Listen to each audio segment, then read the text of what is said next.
My name is Erick Alejandro Hernández.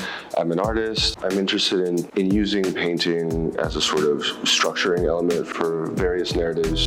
The influences are pretty porous. Literature, theory, my personal experience, memory, family history, it all sort of comes into the work in various ways and then becomes malleable through the act of painting. The reason that they're collaged, that they grow, is so that the actual form or compositional structure is always sort of fluid. So the paintings are like oil, acrylic, drawing materials, so there's charcoal, there's graphite, there's sometimes ballpoint, and all of this is like, it forces specific times in the studio, and that order sort of structures how the painting gets built.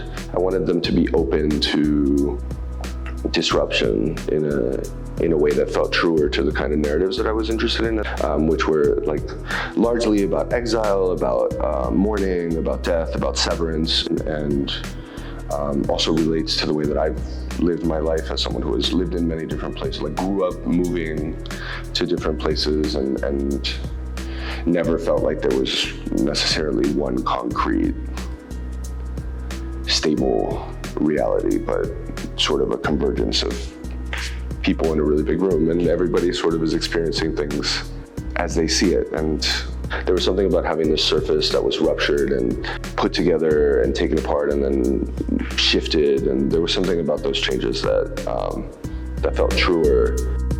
I mean, it's maybe a tenuous thing to talk about like a malleable truth or something in the moment that we're in right now, but I think that that's always something that's interested me is the convergence of subjectivities, and the whole purpose of painting it is to deconstruct it and make it something that exists in a symbolic realm. I try to not be prescriptive with how the work is read. At the very least, I hope that someone walks away with some feeling that there is nuance, that there is sort of the possibility to slow down and try to make sense of something, and maybe to feel satisfied with there not being such a concrete didactic way of reading it.